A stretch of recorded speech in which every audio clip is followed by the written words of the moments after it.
But during his press conference, he made a lot of claims. He said that he brought out more people than MLK did during his I Have a Dream speech, which, of course, Dr. King's daughter called that out and said, look, absolutely not true. And she said, I really wish that people would stop using my father to support fallacy.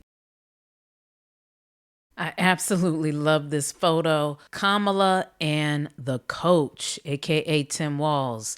Love that because, some of you may not realize, but he was at one point a high school football coach. So there you have it with that sign. But I love it. And the caption reads that they are playing offense. They are currently in Arizona. And according to polls, even though you want to be careful with polls, hopefully Kamala is still kind of looking at herself as the underdog.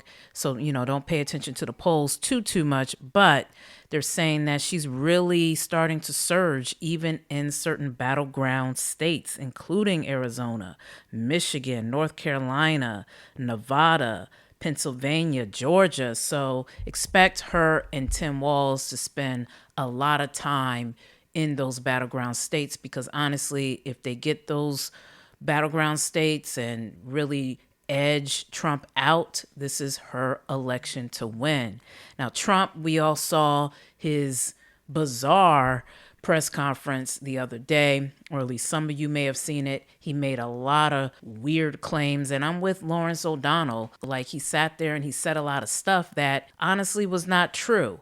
Yet the reporters did not question him. And you're just sitting here wondering, why do they approach Trump this way? Why don't they question him like they seem to question Joe Biden, like they question his press secretary?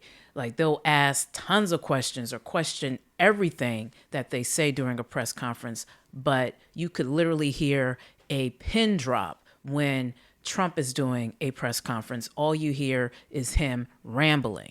But during his press conference, he made a lot of claims. He said that he brought out more people than MLK did during his I Have a Dream speech, which, of course, Dr. King's daughter called that out and said, look, absolutely not true. And she said, I really wish that people would stop using my father to support fallacy.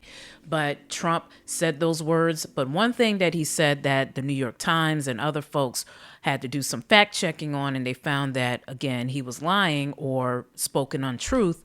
He said that he at one point was in a helicopter with Willie Brown and how it almost went down, how they almost went down together. But apparently that is not true, at least according to Willie Brown. Apparently it was Jerry Brown that he was with. So some people are looking at that as an example of Trump possibly having some type of mental decline.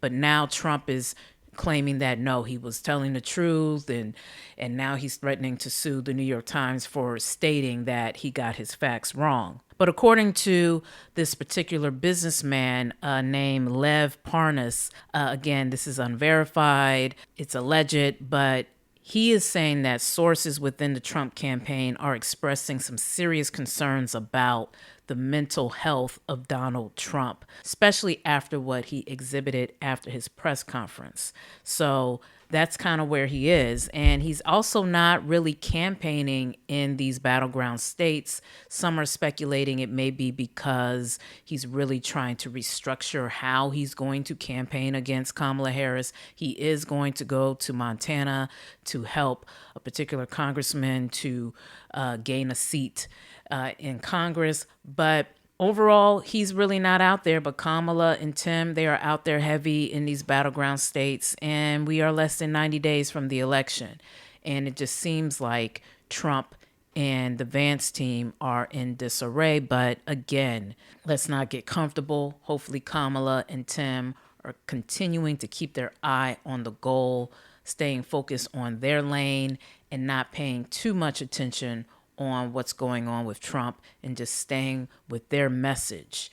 Because one thing about Trump, his tactics work really well in 2016, but this is really a different America in 2024, 8 years later. In fact, someone mentioned how 22 million baby boomers have passed away since 2016.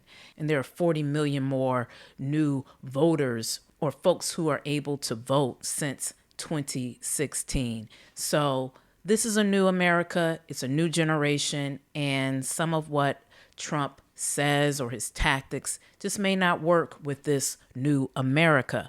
But time will tell. I'm Stacey Brewer, and this is H Blues Word. Peace. It's H Blues Word.